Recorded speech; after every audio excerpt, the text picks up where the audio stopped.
We'll do it live. Fuck it. Do it live. Jesus. You said it, man.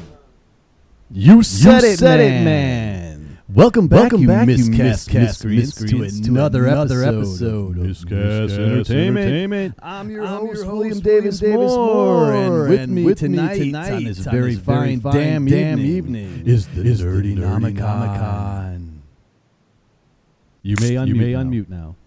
I'm off mute now? You're off mute. All right. What is up, everybody? I'm Robbie from the Nerdynomicon. Robbie from the Hey, did you hear that? Some crazy, funky shit's going on. I hear something is amiss. What? Wait. Something's breaking from another dimension. What happened? What is that? Oh my! Oh. It's the Watchman. Everybody hold on to their toilets. They're flowing backwards. The dingoes are yipping. Did they eat the baby?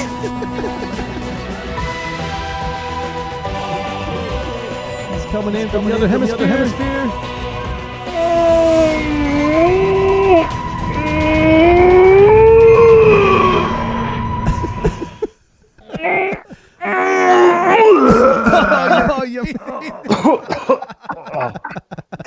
Oh my God! I need somebody to hold my hair back. What the hell is going on? I am there for you, man. I will hold that hair, that long, luxurious locks, man. Welcome to yesterday. Boy, that is going to smell by the end of the live feed. I can tell you right now. Let's. Whoa! Hey, everyone! How's it going? Welcome. Greetings from the future. Right on, man. Like timey-wimey gave you some chucks. Wibbly wobbly, timey wimey. Wibbly wobbly. All right. Wow. And it's great joining us in the chat. We have Art of Morbid, Thinking Art Entertainment, DJ Talks. The Nerdynomicon is in the chat as well. Yes, I am. I'm doing that. I'm doing it everywhere. And Akel the Great. Yes. Achel. Yep.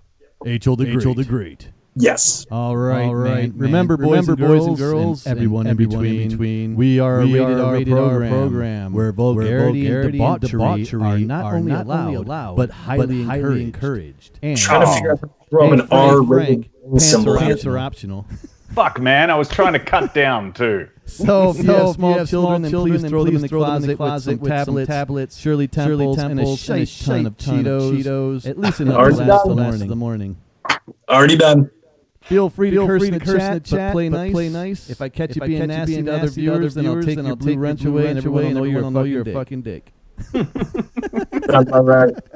Jeez, man, you're harsh. You rule this thing with an iron fist. He does, man. He does. Khaleesi ain't got nothing on Will. No way, man. I'll get my dragons out, man. Feed them hot peppers. Dracarys indeed, my friend. Dracarys indeed. So what is going on? Welcome. Robbie, this is the first time that you have and I have interacted at all. Like in visual audio. We've enjoyed each other from afar, but we have not come face to face. What are you saying there? I'm echoing? Echo. Yeah, I just got texts. Yeah, apparently you got some echo going on. Hang on. Help, everybody. William has fallen down a well. How about now? Better? Yeah, give him 30 seconds, man. You know what the delays are like on these things. They're crazy. It's awesome. Everything. It's like my love life. Everything happens like one. Be back in 1 second, okay? Yep. All right. No problem. I'll be back in 1 second. I'll play the best content while you're gone. Oh boy! All right. So I got a lot of stuff to bring up tonight. I wanted to play something funnier off the bat, but I couldn't find anything vulgar enough to really start the show like I did last week with some assless chaps. Jeez, man. Assless chaps. So, man, like, let's start. Like, how you been? Like, what's going on in Miscast land? What have you guys been up to? What do you got on the go? What's been happening? So Greg moved to the land of lost socks, like I said last week. I'm not sure when he'll be back on the show. It might be a while. It might be tomorrow. Not sure. He might show up in the chat. He was there last time. I saw. JJ's down in Miami, which is about, depending on traffic, 40 minutes to an hour south of me. And he's just enjoying the South Beach life. So Yeah, nice. They left me to run the show all by myself. I'm lonesome. Sorry about that, guys. Duty called. The little one just woke up, and I had to explain to him that Daddy's on a TV show right now. Daddy's on a TV show. Can I come on? Not this show. Mm-mm. And Frank's not wearing any pants. I'm barely wearing pants, man. Yeah, you try and explain this to your kids, and then the Watchman, he traveled time to come here. He puked up all over the floor. It's all happening. Like, it doesn't get more exciting than what's going on right here, right now. Clean it up or what? Put the sawdust down? We got Wesley from Thinking Art Entertainment, I'm assuming, talking about not wearing pants. The joys of not being on camera, right? Well, let me tell you something, Wesley. There's a reason I shoot myself from the chest up, okay? First off, ain't nobody impressed with anything going on down there at all. That's first off. Secondly, you got to feel free if you're going to bring the comedy, man. You got to just, you got to feel good about yourself. I don't. I feel free. Here, let's see if I can get rid of this go. Well, everybody imagines Robbie with no pants. Yeah, I'm like, what are you doing to me? what is going on? How's that gone? Sound off, you suckers. Come on, Jack. Come on. So, Robbie, on the off chance that none of my, or some of my followers, I was going to say none of my followers because it's like 10 o'clock in the morning, they're probably all at brunch or some shit. Can you tell us a bit about what the Nerdynomicon is all about? Like, just tell us a bit about your channel, man. Yeah, for sure, man. Basically what I do over on my channel, we've got a podcast going on. I also do film analysis. I do weekly reviews of certain TV shows. I'm doing Nosferatu right now. I'm starting up with Veronica Mars in July. I like to call us highbrow analysis with lowbrow humor. Okay, so we go there, we dissect, we discuss, but we still make dick and fart jokes. So I like to think of myself as the TV, film, and gaming equivalent to getting ready to go to Comic-Con in San Diego and just feeling that urge and you just shit on the lawn. Okay, you just shit. Well, they go back inside. Okay, yeah, sure. Best friend is ashamed of you, but you have to go. Your keys are already in your pocket. You can't get back in the house. That's what I like to consider myself as. And I think a lot of people would agree with that. Let me play some of your shite while you're talking, so you get some overlay. Sure. Overlay, like, as in on the lawn, or are we? Okay, yeah, right. Well, he has no pants, so overlay on the lawn. Only on the lawn, dude. Oh, man. Wait for it. Wait for it. Where the hell? Oh, there it is. Anyone, did you really see Too Old to Die Young? I have not. I have not seen that, no. Too Old to Die Young? No, I have not seen that one. Hey, there he is. Hey, where's DJ? I'm not moving here. Hang on. He says he would just like to reveal to all of us next Friday that he will be reviewing Batman the animated series. That's epic, man. I love that. That is absolutely awesome. The animated series is a phenomenal iteration. Yeah, especially like the what was it? Phantom. What the heck was that? The Phantom something. Mask of the Menace or something? The Mask of the Phantasm. Yeah, there you go. Phantom Menace. That's the freaking Star Wars show. The worst of the worst. Not my Star Wars, man. Yeah, not mine either, man. I swear. Can't believe I freaking screwed that one. Screwed the pooch on that one. No take-backs, no edits. Yeah, we're doing it live, man. That's the curse of the live feed. Happens all the time. Oh, here he is. Here we go. Moving. Sorry, that was a late bloomer. I had to dredge that one wasn't from depths of the hard drive. The one was just on there. That one wasn't me. But yeah, basically that's what I like to do. Dive deep, discuss, and analyze different films, TV shows. At times, criticize. At more times than not, I don't want to curse the darkness. I like to light a candle. So I like to talk about things that have more than just meets the eye to them. The most recent one that I did was Fire Walk With Me by David Lynch, 1992 film. I've done an analysis on Clueless. I actually did my very first one on Star Trek Discovery. And I am not a Trekkie by any stretch of the imagination, but I thought that there was a lot of brilliance going on in that particular show. So, yeah, man, stuff in the beginning too. Man. Even in the beginning, you had like the shit going on. It was no joke. Actually, you had a huge following for your podcast, right? Yeah. The podcast is actually rather large. Hasn't really moved over to YouTube as quickly as I would like, but yeah, the following for the podcast is actually pretty large. So we got a lot of people that talk to us nationwide, actually worldwide, which is kind of weird. But it's kind of strange. Someone's like, "Greetings from Hong Kong," and I'm like, "You shouldn't be talking to me. How do you know me?" Yeah, I've had that, man. For some reason, I got a whole bunch of people from Pakistan and India, and I don't know whether they're like trying to scam me or they actually want to follow my page. So, but I'll take it. I'll take anything I can get organically. It's really nice. It's interesting that you. What? Oh, he's taking his pants off. Look at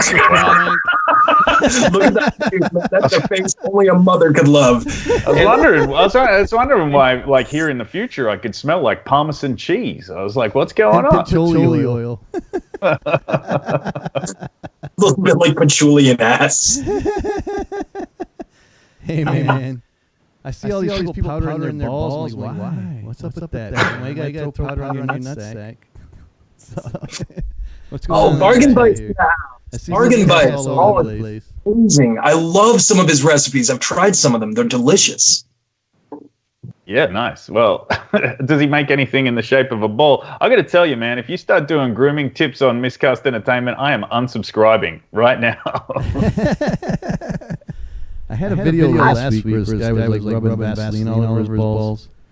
That's who wants to see that shit, man? Nobody wants to see that. Hey, I noticed that you had a Scream mask on there, Robbie, in the thing. Have you guys seen the new Scream mini-series that they're bringing out, Scream Resurrection? What? I have not, actually.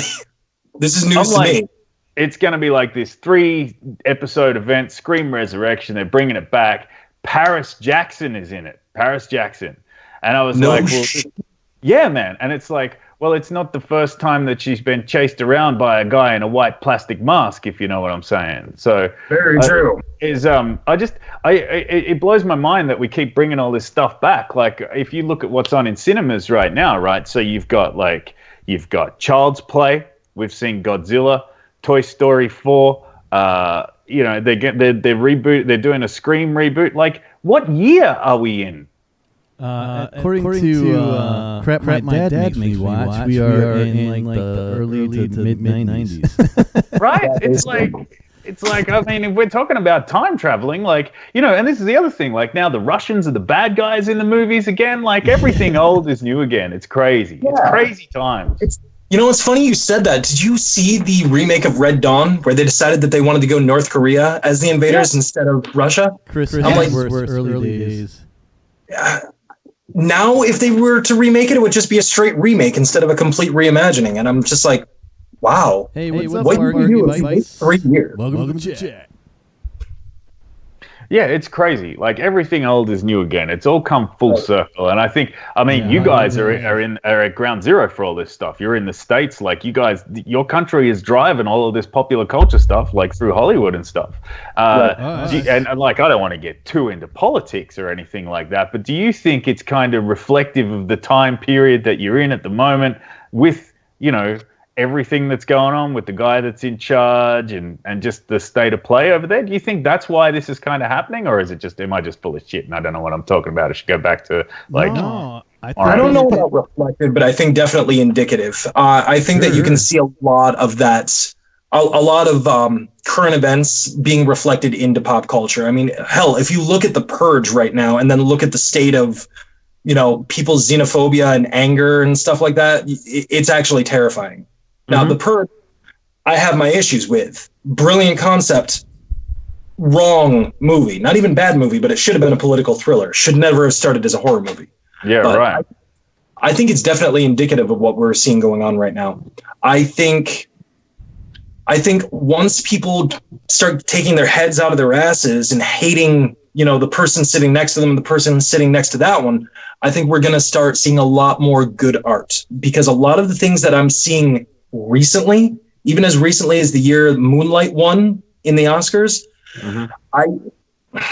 there's brilliant art that comes from depression and down times. And then other beautiful art comes from cycles of rebirth. There are, Bargain Bites just said up here a couple of minutes ago, Hollywood has run out of good ideas. They're giving us watered down reboots in a lot of ways. Yeah, but there is brilliance that's coming out. I mean, Ari Aster with Hereditary, depressing AF, but amazing movie. Godzilla was fantastic. I think that's just kind of where we are right now. Speaking of where we are right now, I just want to show you guys something. Sure. Yes, this is real. Oh, god damn. Really? No black plastic leads? Like, what the hell? This chick goes off, man. It's no joke. Like she literally goes crazy about like how there are colored. She calls them like colored characters, but they're the wrong color. I don't know what she's talking about. Well, at least potatoes are represented in Toy Story. You know what I mean? At least potatoes and green dinosaurs and Slinkies are all represented. So we should be thankful. Spud Lives Matter. Spud Life. She's like if you're like if you're a black guy, you can't be a yellow character. Your colors have to match, man. Like I don't understand this whole woman's like argument. I think if I could reiterate something that I always hear in the Joe Rogan podcast, it's recreational outrage, right? So it's like it's being outraged and upset for the sake of being upset. Like, I watched a movie the other day, Assassination Nation, which I didn't think was a particularly good movie, but I thought what it was trying to say was pretty cool, and it was about how, especially through social media. And it was funny because like the whole premise of that was that everyone's personal information got leaked online. So they saw all their personal conversations and stuff. And this recreational outrage just snowballed and everyone started killing each other, which was fantastic in the end. It took a while to get to it though. But what it was trying to say, I think, was like, it's this culture of like the mob just moves from one thing to another without any sort of rhyme or reason. And I don't even think it's for a greater good. I think it's purely for entertainment. And that's bad. And this is why when you were talking about like no creative stuff in Hollywood anymore, right? So I think it's like, and creating art, like you've kind of got to suffer for your art. And we're getting to the stage where things are being pushed down so much that something is going to pop up through the cracks in the concrete, and hopefully something new and exciting and great will flourish. But this stuff is just, it's crazy, and people are starting to see it for what it is. I think that's the most reassuring thing I get. When you read an article like that, you're not like, oh, fuck, man, that's out of control. You're just like, that's ridiculous. It's fucking great, man. Thinking Art Entertainment says people just love being angry and miserable. I guess. Yeah, the Thinking Art Entertainment also said Robbie wants to institute the purge. I never said I wanted to institute the purge. I want to institute out loud. I'm there. What is this, a live stream, or are we in Fight Club now? Is that what's going on? He's right. And you brought up a very good point. Recreation as outrage as a form of recreation. There was a novel that that was brought to my attention probably about 3 or 4 months ago. It was written by an Asian girl, and it was sent out to a lot of book critics and everything like that, and people destroyed it and trashed it because it dealt with the idea of Asian slavery and didn't have certain types of representation. She was so appalled by people's outrage over this book, she's actually refused to ever release it. And she's stated that if she ever catches anybody circulating it online, she will sue them. Wow. She was so disheartened by the reaction of her own intellectual property from a subject matter that she actually knows in her culture, that she refuses to release her thoughts, feelings, musings. And that's wrong to me. That's just so wrong. Was this book a work of fiction? Was this fiction? Yeah. Yes. So what the hell? Like it's like when the new Hellboy movie comes out, like that's a problem unto itself, like the latest Hellboy movie. But when Ed Skrein was cast as Ben Daimo in Hellboy, and they were like, well, he's an Asian American character, so Ed Skrein, like everyone got outraged about that, and like fair enough, they wanted some representation and they wanted to be true to the character, and I'm all for that. But then they get Daniel Day Kim in there, and I believe Ben Daimo. I don't think he was. I think he was Japanese American, but like Daniel Day Kim is he Korean? I don't want to get this wrong, but like it's like as long as he looks Asian, that's okay. But there's a big difference between Japanese and Korean, right? Like if you're in culture, one invaded the other like dozens of times, dude. Ladies and gentlemen. So how is that okay? So it's like you're kind of putting a big Band-Aid over this cancer that you're sort of highlighting, and it's all just to placate these people. And everyone was like, "Yep, that's all right." And I'm like, "How is that all right?" It's not all right. Yeah. It's not all right, but people are making it all right. It's not okay. Well, they're doing that like for everything. Marvel's doing a Chinese superhero for the Chinese market. I mean. Yeah, well, that's a big market, man. It is. You know, they did that with Mike has a job. Yeah. They did it with Doctor Strange. Remember, like the monk in Doctor Strange is supposed to be Tibetan, and they replace it with Tilda Swinton, and it's like because they don't want to. The Chinese guys aren't going to go and watch like a Tibetan character on there because of all the stuff that's going on. Although to be fair, hashtag Mars Lives Matters. Okay, I love Tilda Swinton, but let's all be honest here. Just throwing it. Hey, I'm a huge fan of her. Like, I think she's fantastic. And you know, I mean, you got to keep working. She's just taking the job, but man. Yeah. Speaking of like all this smashing stuff down, rehashing old stuff. Sure. There's a really cool thing that like technically I guess is about to happen somewhere in like the next decade, I suppose. And that is Spider-Man Multiverse live action with the last two Spider-Man. Tobey Maguire and Andrew Garfield. So they haven't fixed the deals with them, but they are definitely working on a multiverse something up in the future after Spider-Man 3. So we're talking 6 years from now. If my camera starts moving, that's because the desk is levitating right now. That's how hard I am, okay? Oh, that is amazing. More of that. Give me that. Yeah. That is Tobey Maguire is like mid-50s. So it should be pretty interesting. Yeah, DJ Talks is like, no! And I'm like, I'm with you, man. I'm in. What are you talking about, DJ? I'm so in for this. And Wesley did confirm Daniel Day Kim is Korean with an exclamation point. He is Korean. I didn't want to appear like an ignorant Australian then. A crazy colonial. The thing with the multiverse thing, though, is that just, and it's 6 years, is that just because Sony needs to put another Spider-Man thing out to hang on to whatever deal that they've made? Is that what that's all about? I think the Spider-Verse has actually opened up, not just the Spider-Verse, but they introduced the multiverse into... Hang on a second. Into the MCU, and that Sony was like, well, we can pull in Venom, the Six that we want to do. We can pull in like Garfield and Maguire, and he was even asked about it. I guess he's all in. You know, like I don't know about Maguire, but everybody else seems to be okay with it. Yeah. So here's a clip of the multiverse talk. Well, if the price is right, like they'll all be in. Dude, now, here's the issue that I do have, though, and I'm sorry to become, the negative side here, seeing as though I'm usually the positive one, but we're now getting hyped for a movie that we're talking about coming out in like another 5 years or so, whereas I saw the trailer for New Mutants 2 years ago, and I still don't have that Blu-ray on my shelf. What is wrong with this picture, man? Well, New Mutants and Phoenix both almost got deleted. Even after production. So there was a big controversy on whether Disney wanted to release them, considering they're pretty much done. Like Jessica Jones on Netflix. Yeah. It was a done deal before it even came out. Same with New Mutants. It's a done deal before it's even out. So. Jessica Jones season 3 was difficult to get through just because I love Jessica Jones so much, and I know I'm not going to have any more of it. I mean, Netflix has already been auctioning off all of the props and costumes and stuff like that. I highly doubt that Hulu's going to resurrect it now. So, Give him 2 years. I think there's plans for those characters, especially Daredevil. That was too much money in that, and Disney's not stupid. I hope so. They have a 2-year contract that they have to wait, in between, which is nothing in movie years.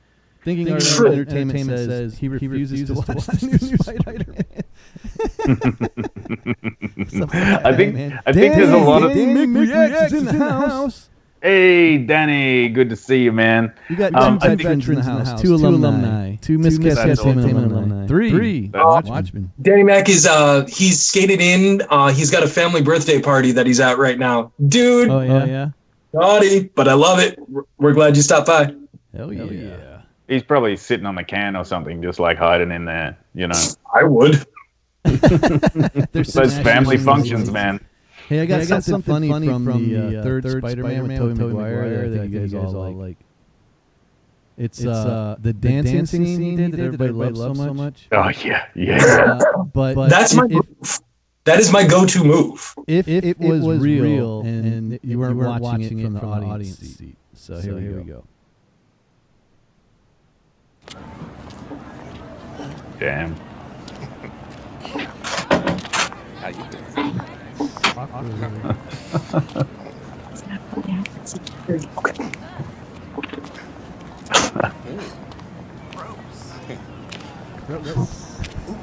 Oh yeah, my spider sense is tingling. Get more.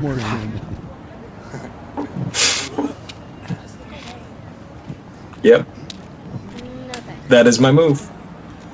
That's how I felt the whole damn movie. I'm just like, if you walk down the street like that in Australia, you're gonna get bashed, man. The Aborigines just aren't taking it. Oh, he's doing the hustle. Oh yeah. Everybody's like,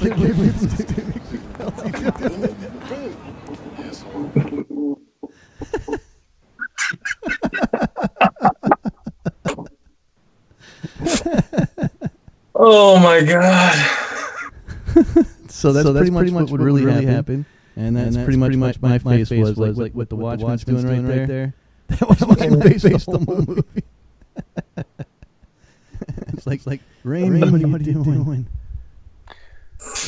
Oh my god. I don't even have a quippy comeback with that one. You know what, man? That's what it's going to come to, though. If like it's this repetition. So they got the winning formula now. Marvel wrapped everything up. This will happen again. All of this has happened before, and it will happen again, and we'll end up with this sort of stuff because it's like none of this stuff it's driven by creativity to a point, and you have those cool moments like with Thor Ragnarok where you get like a cool director like Taika Waititi coming in and they take a gamble because they're like, we can't do shit with this character now. Let's have a play around with it and see what comes out of it, and it becomes awesome. So and also one of the deepest, most beautiful pieces of art in the Marvel Cinematic Universe, and the only movie to redeem Loki. Right. It was really good. And it was because they took a gamble. But at the end of the day, like, this stuff is really bottom line driven. I'm going to go and see like Far From Home, but you know what, man? I was watching the trailers for that today, like yesterday, and I was just like, I'm kind of ground down by this stuff. I'm actually from Mysterio, but I hear you.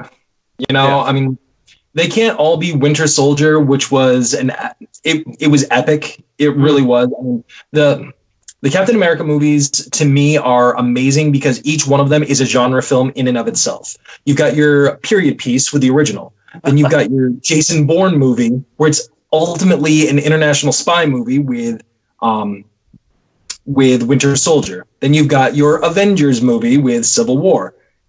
Every one of them is their own little subgenre. But lately, they seem to have stepped it up as far as brilliance. Like I did do a Cinefil analysis on Black Panther, and there's a lot more going on in that movie than meets the eye. Like far more than what meets the eye. Thor Ragnarok. I wrote a thesis in your comment section. You did. You gave a flat-out dissertation, and you know what I love about that is, you're not wrong. Because it's your opinion, just like I'm not wrong, it's my opinion. Sure. My concept is to have a discussion. And if you have a discussion about it, then at least in part, the film has done its job. how many people are going to remember Iron Man 3? Iron Man There was a 3 third one? sucked. No, I'm kidding. Yeah, it was terrible. Yeah, So did I Iron Man actually 2 don't remember the suck. plot. I think it had something to do with PTSD, I think, but I don't remember it. I will remember Thor Ragnarok until the day I die, and not just because of Jeff Goldblum. No, I agree. You know, it's funny though. Like Iron Man 3 handled PTSD quite delicately, and Avengers Endgame turned PTSD into comedy. You know, like you've got Fat Thor. He's all damaged. Thank God for Fat Thor too. By the way, now I can actually cosplay something at a comic convention. It's really exciting. You got the hair for it. Thanks, man. Thanks. I've worked hard on it. I've been playing heaps of video games, drinking heaps of beer, getting into shape for it too. But yeah, like they turned PTSD into a bit of a joke in that, which was probably the only criticism I had about Endgame. But that was a fantastic film. And you know, William, I know you were saying you were the opposite. You're really excited about Far From Home, and I hope I'm proved wrong. I'm going to go in with no expectations and hopefully have a great time like I did with Into the Spider-Verse. But why? Why are you excited for it?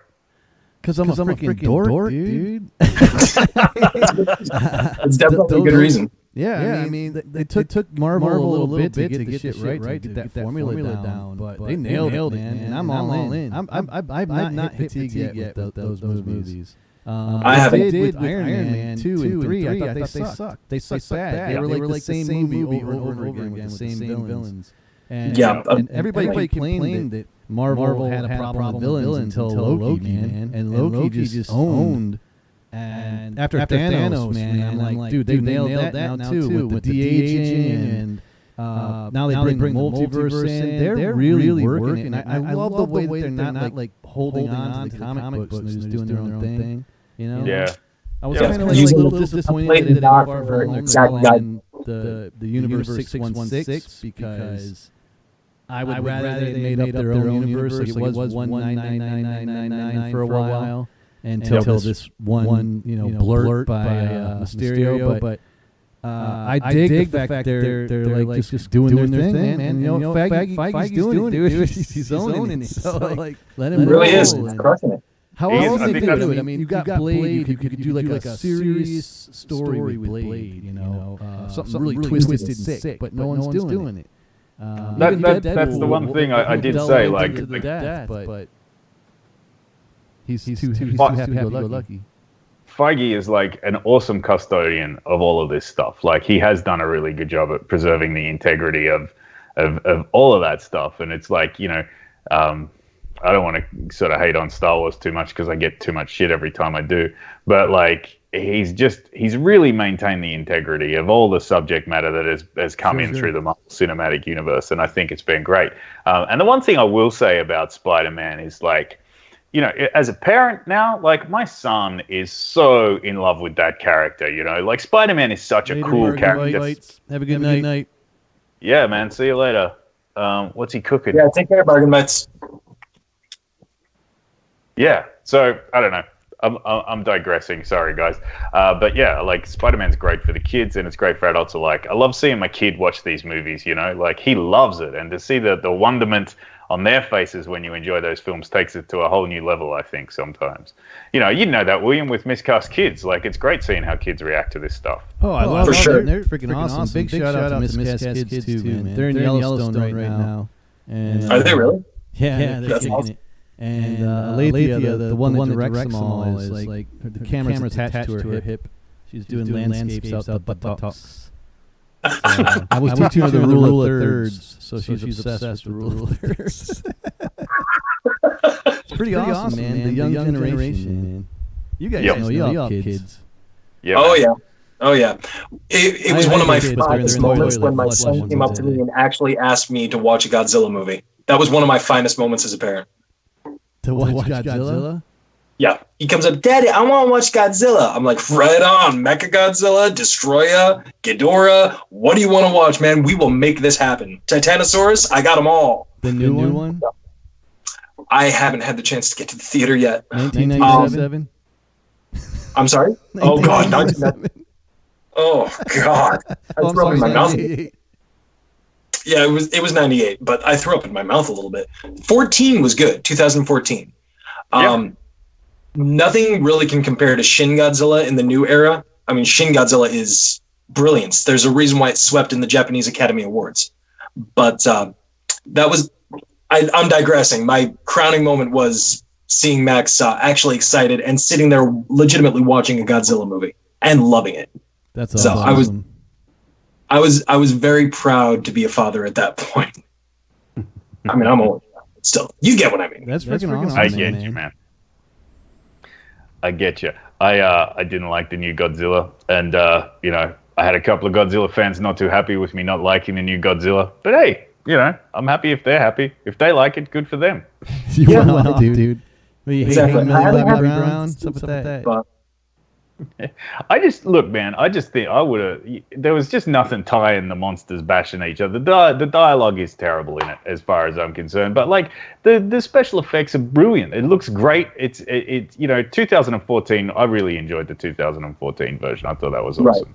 Right. But they just didn't. It's like I really enjoyed Pacific Rim, and then Pacific Rim Uprising was just a pile of shit. So you know, it's that's where I was at with it. It wasn't great. I'll give you that. Sucked.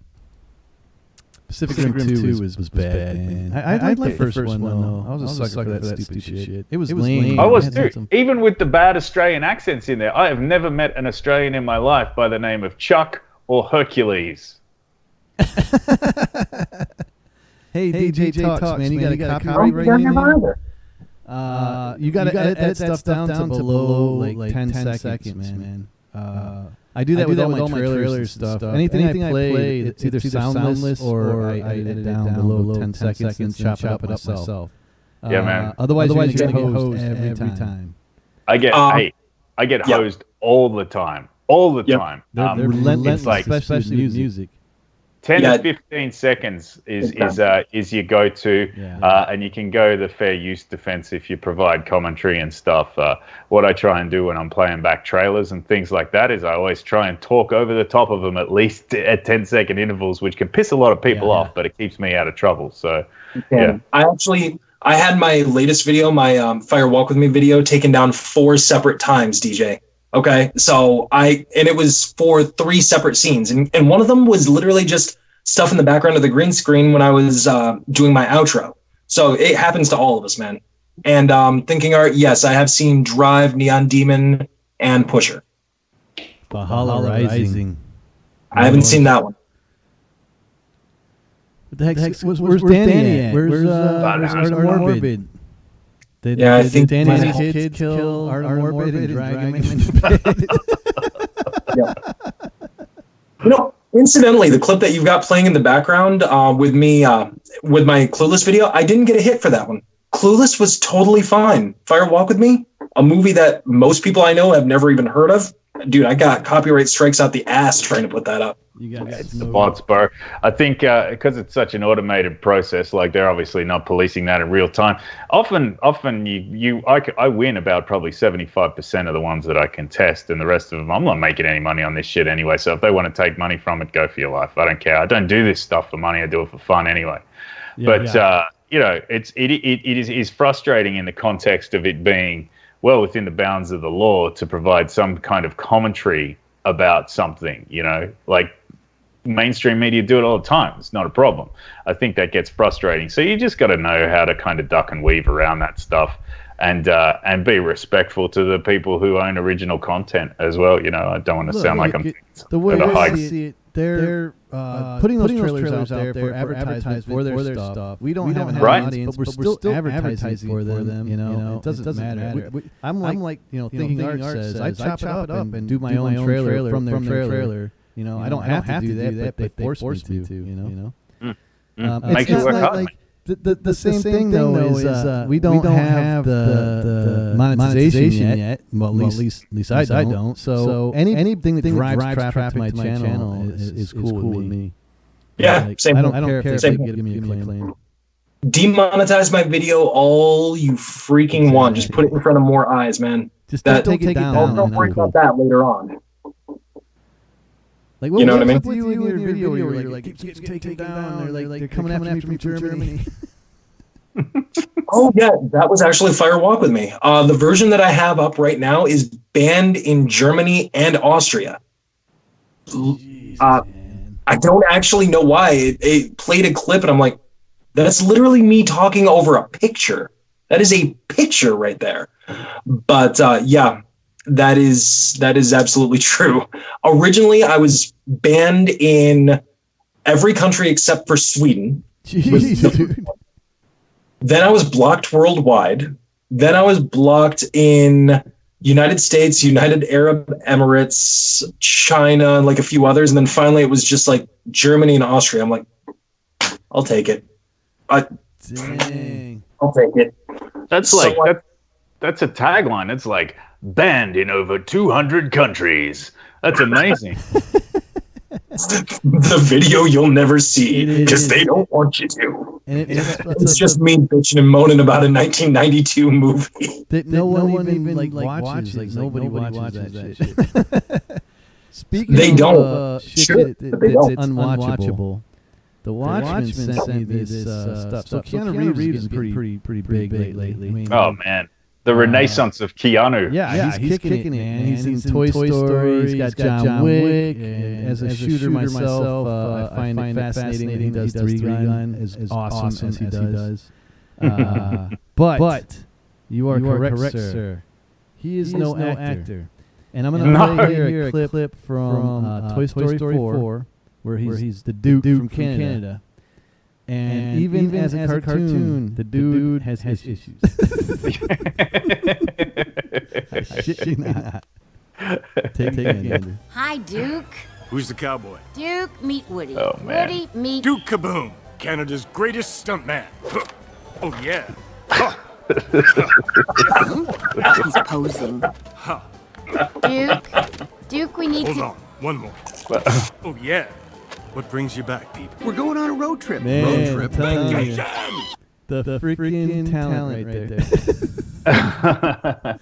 You know what? Like I so Keanu is an enigma. It's amazing how he's just sort of having this resurgence, and it's because he's a nice guy, and because there's this footage of him like standing up for people on the train and stuff. Great, nice to see an actor who is down to earth for sure. But like, you can be a nice guy and still not be super great at your job, right? Like, hey, before we go too far down that road, like, The Matrix is incredible. He was awesome as Neo in The Matrix. He's sensational as John Wick. But do you remember Bram Stoker's Dracula? Anyone? Yeah, I'm trying to find that. I'm Count Dracula. Oh, just even Keanu trying to do the British accent with the whoa, it just didn't work. And Bastard sleeps. And then, I am an FBI agent. Like, it's So great. That On the crucifix. just yeah, man, not ideal. Like, you wouldn't be putting that in your show reel. You know what I'm saying? No. But look, I mean, it's pretty easy. People in glass houses should probably put some pants on. But yeah. Well, and plastic houses shouldn't build grease fires. Dude, I had that video. I freaking somehow I lost the damn video. It's all good, man. It's all good. We get the idea, and that's the main thing. He's been in some great movies. He's been in some shockers. He was awesome in Parenthood. I thought he was excellent in Parenthood. I agree. Yeah. I agree. And of course, Bill and Ted coming back. Like I said, what year are we in? I'm so excited for that. Yeah, look, I think it's going to be great. I think it's going to be really cool. And this is the other thing that I was going to mention before. It's about the power of the fans. Like you were talking about Jessica Jones and Daredevil going away and stuff like that. And the fans, you know, if they lobby hard enough, they can get that stuff back. One of the best examples I've seen of that recently is the show The Expanse, which I'm a huge fan of The Expanse. Like, I love The Expanse. I've read all the books. The show itself is like they're trying to string it together with not a lot of money, and they're doing pretty well for a science fiction sort of drama series. And of course that got canned. and then people lobbied HBO, and then was it HBO? No, it wasn't HBO. It was Amazon. Jeff Bezos. They lobbied Amazon and the petition and the groundswell of support, and even the actors got involved. And all of a sudden, The Expanse has been saved, and we're going to see more of it, which is outstanding. Like, I'm so happy. I still have to watch that, man. Greg was telling me that was an awesome show, and I really got to get into it. There's some of the acting is Lucifer. They saved Lucifer from Fox. Correct. Yeah. Satan. And have a nice day. Welcome back, Rachel. Yeah, man. Welcome back. Who's saying what? We lost some people. Bastards. We lost the... We'll get him back. Yeah, here we go. In the meantime...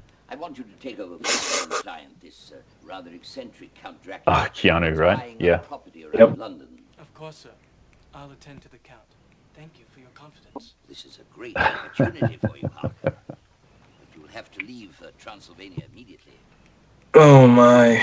It's so bad. Once in a lifetime. It's not Yes, good. of course. I mean, it just looks bad. He doesn't even say anything. That happened to Mr. Renfield in Transylvania. Nothing. Even that guy's face, it's like, what the fuck are you talking about? He's like, Captain Logan, we've found your keys. If you want them, better come and get them. Servers in 19th century London. Of course. All right. Oh boy. She's like 13. Jonathan, I love you. I love you. There is no romance on the planet where I see Keanu as the lead. I'm sorry. No, there is not. And I've watched movies where he is the romantic lead. Yeah. They're interesting. That one was Diane Keaton with the mailbox shit. Oh. Yeah. I love the hairstyle in this scene. It's like school photos in like 1992 when you're going through that awkward phase just before you grow your hair long. Dracula or boy? No, Keanu. They both have some wicked hairstyles. You found Mina. Oh, actually, I thought you were talking about Count Dracula. I'm like, yeah. Dracula's hair I'm looks leaving like out upside at down some point. ass. Are you married, Count? They could take a shit right out of the top of his head. Many strange things already. Bloody wolf. This dude's about to get into freaking the box and go with Rufus. Oh, this is like one of the worst bits. This is terrible. It's not great. Yeah, it's just Dracula's sitting there. He's like, Best there that's shot overacting. ever. Dracula's like no, I think that's just Gary Oldman. I think he's just broken character there. He's just like, what the fuck am I doing in this movie? Why is this a thing? H.L. the Great, in answer to your question, What is it? sometimes The man himself. you should see what Batman does. He's grown young. wow. Put my pants back in.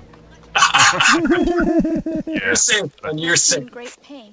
Yeah, she was in great pain. They cut off her head and Yeah, I don't want to to be her heart. talking around saying I sat between two guys this morning with no pants on watching Keanu Reeves videos. Which is sadly accurate. It's entirely accurate. So going back to what you were saying about things being saved and stuff like that, The Expanse is a great example of that. There was this thing called the Curse of the Palmer amongst people that knew me for a very long time. If I fell in love with the show in season 1, it was immediately canceled. Yeah. And unfortunately, and it sometimes went over to season 2 as well. Have you guys ever seen Carnival? Okay, no, I haven't seen it, but I've heard of it. Yeah, you've seen it? I lost that too. Damn it. haven't seen it, have heard of it. Never watched it though. Okay, all right.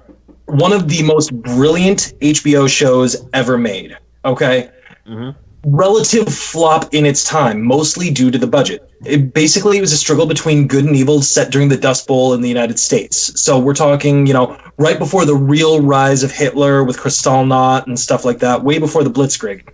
And you essentially have two avatars, an avatar of darkness and an avatar of light. And the whole concept is tying in the that decade there when man forever traded away his wonder for reason with the Trinity test and the atomic bomb and stuff like that. It stars Clancy Brown.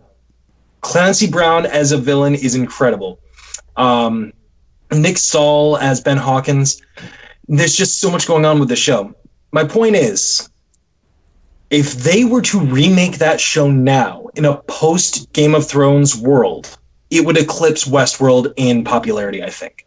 Really? I truly believe that from the bottom of my heart. It is that well made of a show. With that much. So if you have not seen it, Carnival, it had 2 seasons. There was definitely more of a story to tell. Daniel Knopf did give the relative breakdown for what was going to happen in the final 4 seasons. But seeing as though we don't get them yet, it ends in a way. It ends after a fashion. So it's not going to leave you there sitting there wanting more like Angel did. So. What about Carnival Row on Amazon coming out? That shit looks awesome. Which one? Carnival Row. Carnival Row. No. Yeah, I'm going to show you here in a second. All right, man. Wait for it. Standing by. Standing by to stand by. Stand by. How's the sound coming in this stuff anyway?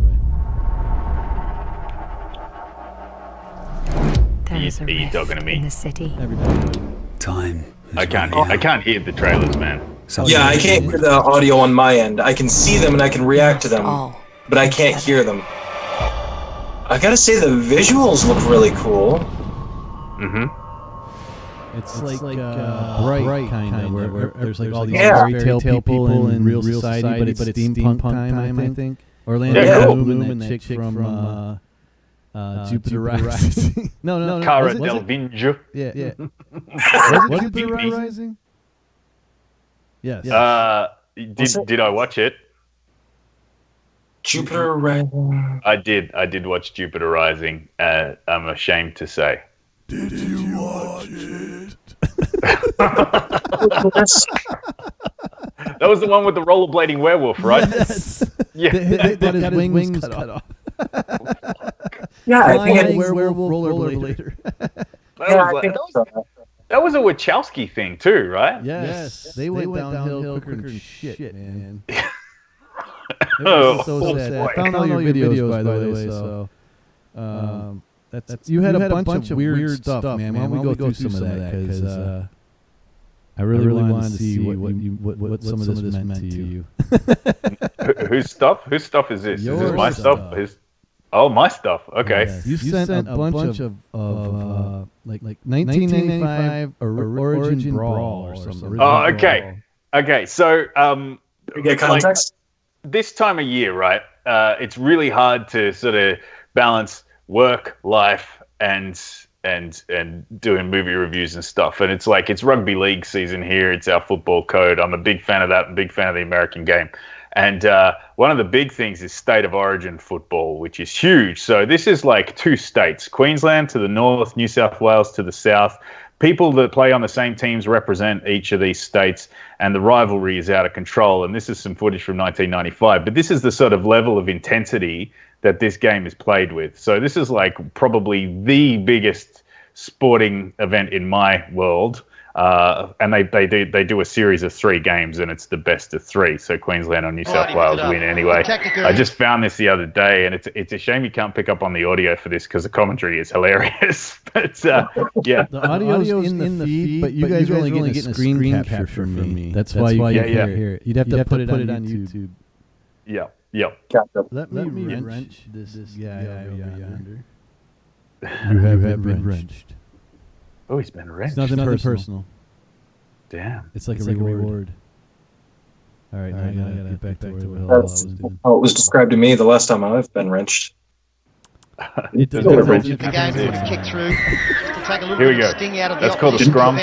It's time. What's this shit, the man? first scrum that we were talking about. Yeah, Sedaris controlled the first one. Damn. We'll have plenty involved in just a moment. Well, they've come from everywhere like it was almost a rehearsal. Brawls have broken out. Hopewadi. He might be in his first Origin match, but This is like prime time. This is the first time I've ever thought, wow, hockey players are pussies. This is one of the best. Look, a lot of it's a swing and a miss. This guy doesn't land one punch here. Like, look at this. Three go, he still hasn't found the mark. What about the Manly teammates, Hopewadi? Talk about a swing and a miss. Did you see how deep those shorts are going? Well, this has been the best thing. He's digging for fucking gold. So this was actually played in Melbourne, which is not Queensland and New South Wales, and they have a whole different code of football down there. So the fans are there watching this. This happened in the first 10 minutes of that game in 1995, and they were all just standing there going, "What the fuck is going on?" Like, it was crazy. It was really cool. And then the referee trying to get some semblance of control. But State of Origin football, very high intensity football. They hit each other pretty hard. They don't wear pads. It's crazy stuff, and that's what stops me from watching movies at this time of year, which is kind of, you can see why. Like, it's a bit of sport, it's a bit of an action film, all rolled into one. Some freaking madness. So DJ Talk says I had the realization when I was looking at the Watchman channel, but myself, Robbie, Miscast, and the Watchmen are in sub-genres of the same niche. And then Thinking Art says, the Watchmen, I'm new to your channel, but just saw you reviewed Chernobyl. What'd you think? What did I think? What did I think of Chernobyl? I think I can't pronounce it properly anyway, but it's easily my favorite.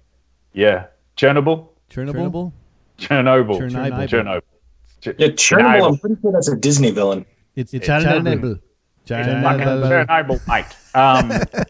So I loved it. I think it's probably one of my favorite all-time HBO shows. I mean, it was only 5 episodes in a miniseries, but it was absolutely outstanding. And I didn't expect anything from it. I was like a lot of people coming in off the back of Game of Thrones going, "Oh, what am I going to watch now?" And I was a little bit disappointed by the end of Game of Thrones, but that's by the by, really.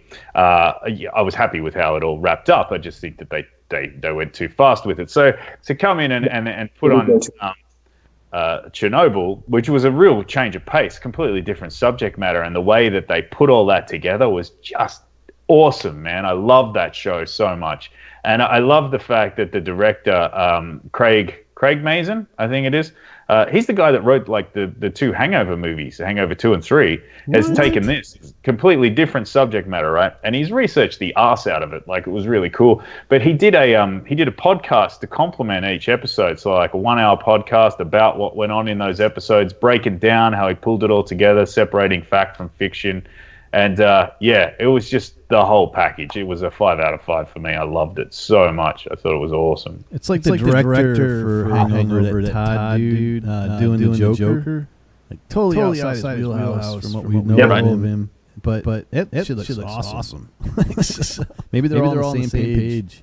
I just think it's like, well, you talk about page. It's all about writing. It's just like people who are well versed in the craft and they know how to put something together. Like Chernobyl, like, it's not like there's any spoilers here, but they start with the biggest moment first. Welcome back, Art of Morbid, Frank. Art of Morbid. Hope you have your assless chaps, your ball gag, what'd you have for dinner? And the gimps in the box. Thank you very much. What was for dinner, Art of Morbid? I'm getting hungry. We're pushing lunchtime here. I haven't eaten yet. Damn it, that's 2 nights in a row. Speaking of eating, that's why after watching Chernobyl, you won't go near your microwave again for a while. I can tell you that much. I've heard that. I've heard the 3rd episode is quite dark, and the 4th episode has to do with dogs. Mm-hmm. Mm-hmm. So I've heard very good things. The whole thing is very dark. It's but it's also just exceptionally well done. Yeah, you gotta watch it, guys. Like, if you haven't seen it, I highly recommend throwing a weekend at it because it's awesome. If you want to do subject matter like that, watch a Godzilla movie. Watch Shin Godzilla, which is essentially a metaphor for the Fukushima meltdown and the resulting tsunamis. So, you watch Chernobyl, you should know what you're getting into. Yeah, man. The one thing I will say is a lot of the information about it was really sketchy. Like, I tried to do a bit of research when I was going in there, looking at the science of radiation and what happens to you when it all, and like, there's a lot of experts who are like, Fukushima was way worse than Chernobyl, and then there's other people like Chernobyl had more health risks and all that sort of stuff. Plus there was a fire and it burned for days and the cloud spread, blah, blah, blah. And there's all of this. There's so many different opinions out there. It's a wasteland of information. And it's really hard to kind of pick sort of what's accurate and what's not, especially in the case of Chernobyl, because they obviously tried to cover up so much stuff at the start. So, you know, and I think they do with any of these sort of things. Like, you're working in a place like that and you're, you know, on the board of directors and they're like, oh, shit, what are we going to tell people? You know, what does this button do? You know? Dude, that Chernobyl is in the 1998 Godzilla. Topopolis, or whatever the hell his name is, goes and plays with earthworms. Yep, that is a true fact. And hey, that was a bad movie. Did you realize that? Did you realize that the '98 Godzilla did show up in one other Godzilla movie? Yeah, they killed his ass. Yeah, they did.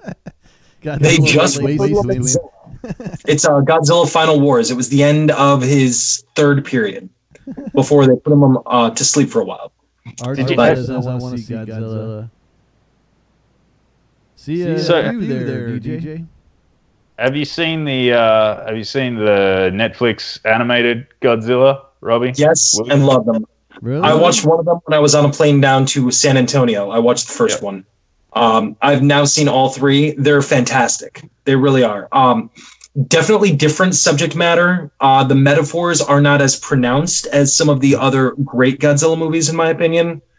But they're really, really good for what they are. You know, honestly, I try to use 98 as my barometer for the worst, even though we've had Kung Fu Grip Godzilla, we've had Flying Godzilla, we've had Godzilla basically doing this like jump in the air, hold it for a second, like selfie Godzilla.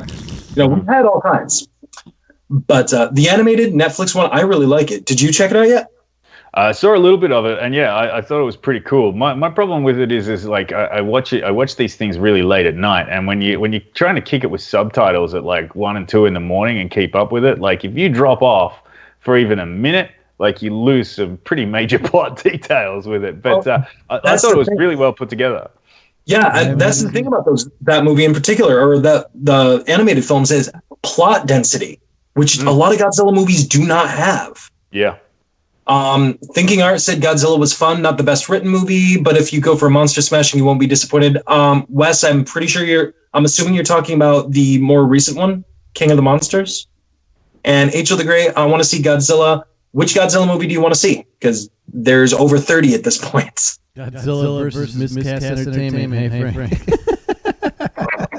I tell you what, man, that big lizard ain't no match for the other big lizard that's there when he's got his pants off. I can tell you right now. All right. Well, we can keep going. It's the running theme of the night. I don't know how it happened. No pants in Godzilla. What's going on? No pants in Godzilla. Name of Robbie's sex tape. I love it. Wherever you be, let your balls be free. Yeah, Thinking Art. At this point, generally speaking, if people are talking about Godzilla, I'd assume it's probably the new one. I mean, hell, with 30 plus movies, it's probably the safest assumption. Aside from that, I would think that the person that wouldn't be talking about it should probably differentiate. And that's coming from a Godzilla fan. So yeah, that's... I've never been a big fan. I think the second video that we ever made on Miscast Entertainment, I spent a good portion of it bitching about how stupid Godzilla looks. You're going to hurt his feelings, big, man. Big, fat, weird, WR lizard that breathes like some blue shit. And where's he live in the ocean anyway? That's all I want to know. He lives on Monster Island, which is technically misnamed. It's a peninsula, but still. Look, if you watch the latest one, all will be revealed. Oh yeah. Yeah. There's like a Pacific Rim where there's a rift in the ocean floor, and they all come out like different dimensions. You're getting there. It's just, I think it's tough when the best actor in the film is the CGI. That's a problem, I think. And that's not to say that the cast in that latest one aren't, or like they're all good actors. They're just not given a really good lot of dialogue to work with. It's asinine. It's really bad. Is it linked to King Kong? Yeah. there's a lot of setup, without spoiling it too much. Like, I don't want to spoil anything, but obviously Godzilla versus Kong is the next one, and there's a lot of there's not actually a lot in the actual film. The other King Kong. Skull Island? Yeah, the one that came out like a couple years ago. Yeah, there is. It's linked to it. Yeah, okay. All right. So I should have just probably gone for the short version and just gone, yes, it is. Angel the Great, you need to figure out what type of Godzilla you're in the mood for. Ridiculous, fun, or genuinely really good movie. And Arta Morbid wants to know our opinion on the new Suspiria remake, if we've seen it. I have not even heard of it. What is this? Okay, so huge fan of Dario Argento. Like, really like stuff. Yes, he is just so unique, and Suspiria is that's a pretty whacked film. I have. It is incredible. I love it. I have balked at actually watching the remake because I enjoyed the original so much. But I tell you what, Arta Morbid, I will check it out and I will come back around on that and let you know what I think. But back around. I love son. I love the first one, the original. The original Suspiria is excellent, and it's like it reminds me of what's happening with studios like A24 and stuff, where horror is coming back to the surface now, and we're getting some really original stuff coming through. Ari Aster has shades of Argento in some of his stuff, just little smidgens of it. I really am keen on seeing Midsummer. I'm so happy about that movie. I really want to see that. But Suspiria, I haven't gone in for the remake just because I liked the original one so much, and I was like, why are we doing this? Why are we remaking all this stuff? But then horror is like the most remade genre there is. So, go figure. Yes. Yeah. I also have not seen it yet, mostly for lack of time. If it's anything like the original, I'm sure I'll probably love it. Suspiria, the original Dario Argento version, is high art, in my opinion. I don't know any other movie that can make gore into a beautiful painting. Like, use color in that way. And legitimately make the movie frightening as well. Like, take my breath away out of beauty, but also out of fright. And Suspiria could do that like no other movie. And the sound design on that movie is incredible. Yes. Like, that's probably one of the highlights of it for me, was like the sound. Like, you watch that sucker with headphones sound design, it tells you what the movie's about before you even figure out what the movie's about. All you have to do is just listen to it. Yeah. Speaking of hardcore horror, the master of horror, Stephen King. They finally are about to do one of the ones that I think everybody's been kind of wanting to be done properly. Yep. Please tell me you're talking about what I want you to talk about. Wait. What do you think it is? I'm assuming and hoping you're going after Dr. Sleep, bro. I'm thinking The Stand, man. Well, The Stand is getting that miniseries. Yeah. Dr. Sleep looked freaking awesome, but that's not what I'm talking about. Fair enough. Chapter 2? Dr. Sleep that's looks sick. I mean, you bastard. Hang on. This is freaking Sight's got ads out the ass. Get away. Well, I mean, let's do the list of what we got for Stephen King coming out. We've got Dr. Sleep, obviously. Yep. We got It Chapter 2. Yes! Yeah. Oh, no way. That's what I'm talking about. Yeah, they're doing Salem's Lot, apparently, according to Cineblend here. It's going to be like James Wan as the producer. So, yeah. That's sick, so good. Man. Yeah, that's really exciting. So not a lot of people know this, but Salem's Lot, the vampires from that town, especially like the master vampires, is a huge part of the Tower series. So actually, right. Yeah, like toward the end, later books, Salem's Lot shit comes and play big time. It's pretty sweet, man. Also, from what I understand, Salem's Lot is going to play a very central role in season 2 of Castle Rock on Hulu.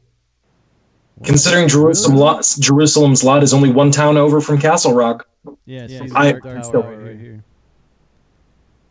That's like my favorite book series. I mean, it's in the top three. You know, Lord of the Rings, Chronicles of Narnia, The Dark Tower. Those are my top three.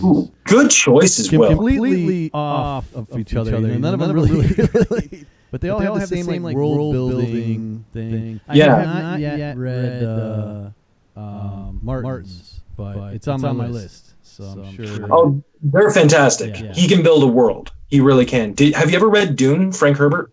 I love Dune. I'm a Dune. Yeah. Comic Book Girl 19, man. Her Dune series on Twitch is fucking fantastic. I've never seen it. Now I need to go watch it. It's sick. I have so little time as it is, and you keep on taking more, man. There's so many channels that put out such great content, man. That's the problem. It's a good problem to have, though, right? I should stop watching people bashing each other up playing football and actually just get back into watching some movies, considering that's what I'm supposed to be doing. But it's a struggle, man. The struggle is real. It's for everything that comes out. It's like, especially when you're trying to review TV series, man, because you're trying to binge the shit out of that, work a day job, do all that sort of stuff. It's tough.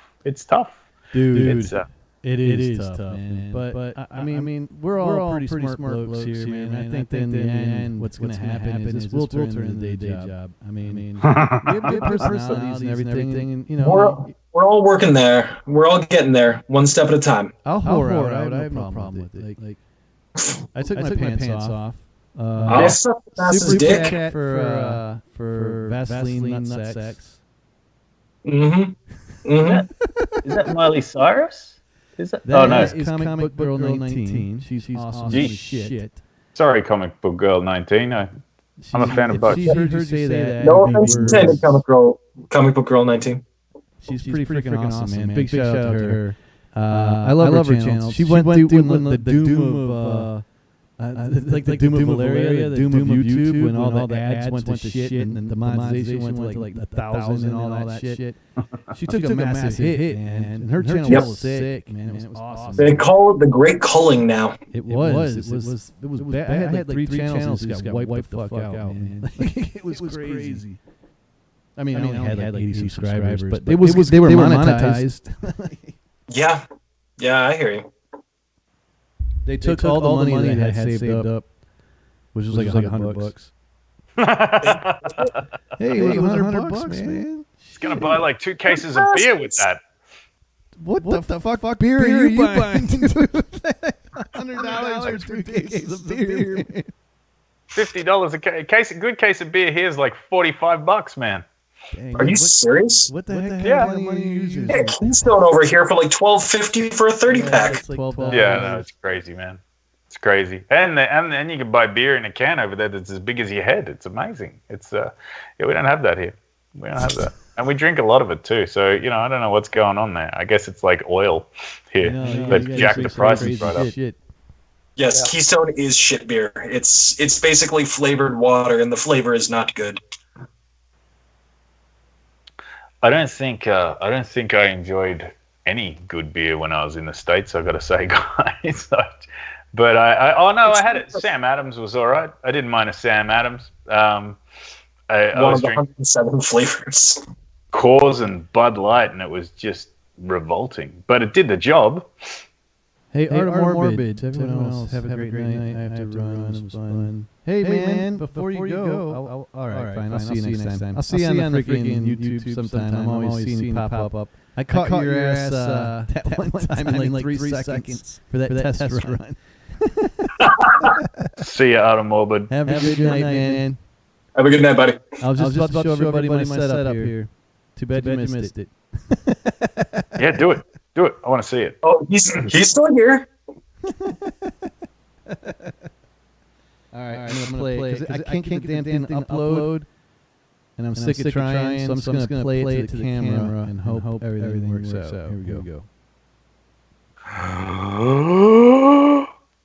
Hey, look at that. There's my focus target. Nice. Bunch of CC stands. Nice. So there's my little LED light. There's my camera you're looking at me through right now. The old Vixia. There's the capture card. Damn, man. Just got that this week. El Gato. Very nice.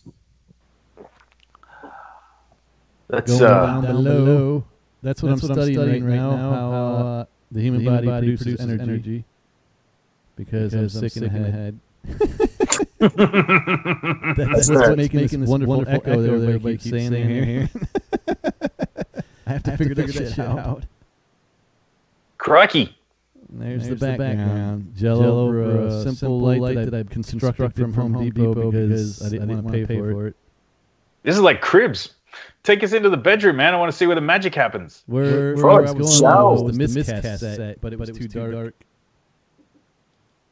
Artemoybird said, I knew you wanted to spank me. God, I phrased that wrong. I think he meant you wanted to spank me. There it is. I know how much you like them gadgets. It ain't that kind of live stream, Artemorbid, unless you want to sling a tip his way. We take donations in any form, biological or paper.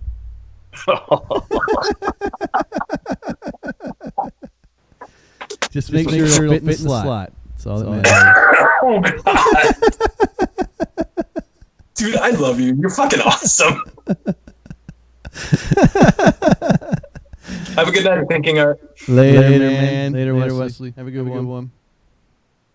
Well, since the freaking squares are leaving, I'm going to crack open another beer. All right. So what else you got for us, man? What else is on the go? What's coming up? What are you pumped up for? What are you excited to see?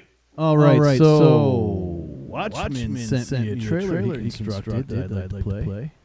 Oh, okay. So So I got a couple of buddies. I got a buddy by the name of Anthony Cotter, who's based over there in the States. I'm not exactly sure where. And I got another buddy by the name of Martin Trafford, who's an artist who's based here. He's a comic book illustrator. He's originally from the UK, and he made the trip across Australia to come and live in the colony. And he's a comic book artist, and he's done a whole bunch of stuff. He illustrated for a comic called Captain Berlin a while ago. He's done some work for an Australian one called Killaroo, which is about a giant mutant kangaroo, which is awesome. And they've started collaborating on this serial killer one called Sharp Knives. And they were like, we need to get it out there. And I was like, I just threw this into like iMovie trailer thing and cut some screenshots from it and turned it into a trailer and put it out there to give these guys a bit of a plug because they're doing great work. And like the story is awesome. The story, I think they could easily turn into a film if they could just, and it's not like something that you'd need a huge budget for either. They just need to find a decent director and somebody who's willing to give it time. So if you want to have a look at Sharp Knives, go for it. So I haven't watched it yet. Saved it. And thanks, Frank, for stopping by. It really is always a pleasure. I love you, man. You're freaking awesome. Thinking art, same thing, Wesley. You're freaking awesome, too. How much did Spank Nerdynomicon? I don't know. How much? All right, so I'm getting pimped out now.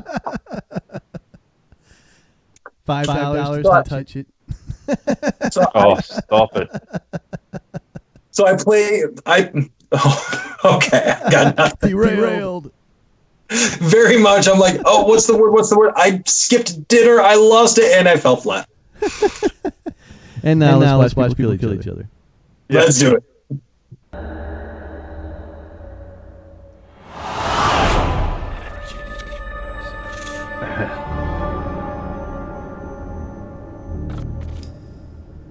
Now, Watchman, can we buy this? Yeah, man. Yeah, you can. Only digital or physical copies as well? Physical copies, man. I got mine right here. Look at that. Beautiful. In the light. How many issues, volumes? I mean, how much story are we talking about right now? Like, send me the link and I'll put it in the description. So they've only done one right now. I'll have to find it. But if you go to, if you look up Sharp Knives, SHARPE Knives on Facebook, you'll find the page and you get links to all their stuff. But Martin's an awesome artist. A lot of this stuff reminds me of like Frank Miller, Sin City type stuff. I see that parallel. Yeah, but it's a pretty cool story, and I mean, these guys are sort of doing this independently. They're all self-funded and stuff like that. I think they the first lot of issues when they first came out for early adopters were pretty pricey, but they've got digital copies available now, and you can order like hard copies for like $5. And it's an awesome story. It's just really cool, and I'm all about like supporting creators, man. Like, there's so much stuff happening where people are just like taking stuff and sharing stuff that's not theirs, and then you get people generating original content, and I'm like, boom, let's get on that. Like, how can we support that? What can I do to help you? So I just, I did that for those guys.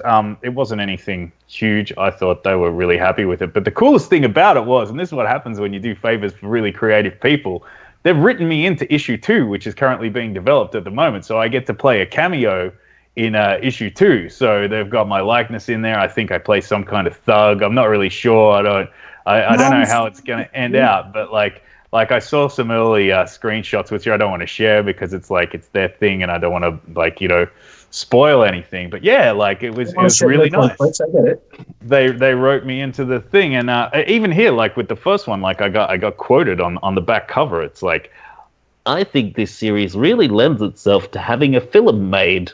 And that's me. So there you go. The Watchman Reviews. So, I was like, your cool. Your impression of yourself was brilliant, but damn, dude.